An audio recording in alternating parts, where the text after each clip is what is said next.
উত্তরাঞ্চলের অবহেলিত জেলা গাইবান্ধা।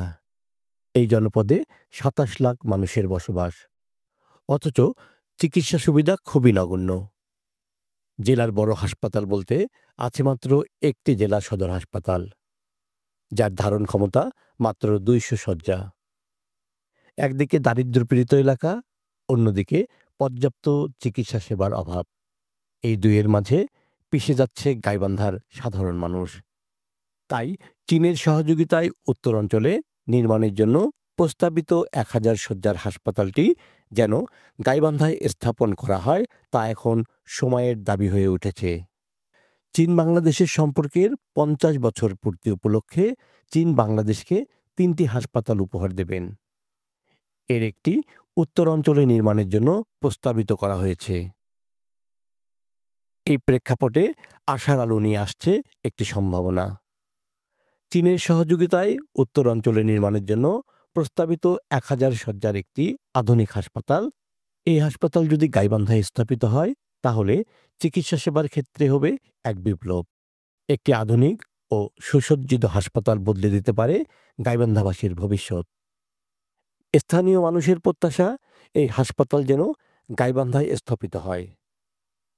এর মধ্যে অনেকে বলছেন, চীনের সহায়তায় ১,০০০ শয্যা বিশিষ্ট যে হাসপাতালটি উত্তরাঞ্চলে হওয়ার আলোচনা চলছে, সেটি গাইবান্ধা সদরে ১৯৬২ সালে ১০.৩ একর জমির উপর স্থাপিত দীর্ঘ বছর থেকে পরিত্যক্ত অবস্থায় পড়ে থাকা রামচন্দ্রপুর পল্লী স্বাস্থ্য কেন্দ্রটির স্থানে স্থাপন করা হোক। এ নিয়ে সামাজিক যোগাযোগ মাধ্যমে বেশ তৎপর দেখা যাচ্ছে গাইবান্ধার নেটিজেনদের। কারণ এটি প্রয়োজন এখানেই সবচেয়ে বেশি। স্বাস্থ্যসেবা শুধু উন্নয়নের সূচক নয়, এটি মানুষের বাঁচার অধিকার। গাইবান্ধা সেই অধিকার থেকে যেন বঞ্চিত না হয়, এটাই এখন সময়ের দাবি। রংপুরে আছে, বগুড়ায় আছে, হ্যাঁ, নীলফামারীতে আছে, কিন্তু আমাদের গাইবান্ধা কোনো মেডিকেল নাই। সেখানে আমি ন্যায়সঙ্গত দাবি করতে পারি, চীন যে হাসপাতাল করবে, সেই চীনা অর্থায়নের যে হাসপাতাল হবে, সেই হাসপাতাল গাইবান্ধা করা হোক, গাইবান্ধাবাসীর স্বার্থের জন্য হাসপাতালটা করা হোক। এখানে না আছে কোনো আন্তর্জাতিক মানে হসপিটাল, না আছে কোনো ইউনিভার্সিটি, মেডিকেল বিশ্ববিদ্যালয় সহ কোনো কিছুই হয়নি আমাদের এখানে।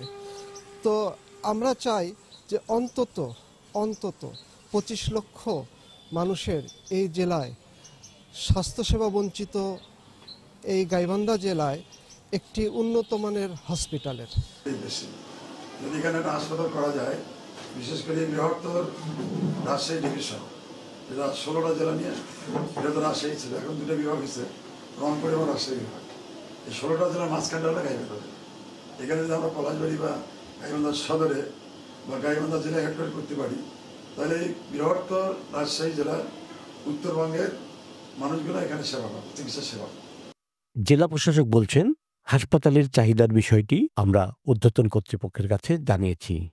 চীন কর্তৃক যে ১,০০০ শয্যা বিশিষ্ট একটি হাসপাতাল নির্মাণ করা হবে উত্তরবঙ্গে, সেটা আমি শুনেছি, এবং গাইবান্ধাবাসী অনেকেই আমাকে অনুরোধ করছেন যে সেটা যাতে মানে অফিসিয়ালি যাতে আমরা একটা রিকোয়েস্ট করি, সেটা যাতে গাইবান্ধায় স্থাপিত হয়। এবং আমরা 15 দিন পর আমরা একটা পাক্ষিক প্রতিবেদন প্রেরণ করি। এই সম্প্রতি আমরা যে পাক্ষিক প্রতিবেদন প্রেরণ করব আজকে, সেখানে আমরা ওই যে একটা প্রধান উপদেষ্টা বরাবর আমরা একটা দৃষ্টি আকর্ষণের জন্য বলবো যে এই হসপিটালটা যাতে আমাদের গাইবান্ধা শহরে হয়। বৈষম্যমুক্ত বাংলাদেশে উত্তরের অবহেলিত জেলা গাইবান্ধায় চীনের তৈরি হাসপাতালটি স্থাপন করা হোক, এমনটাই দাবি সর্বস্তরের মানুষের।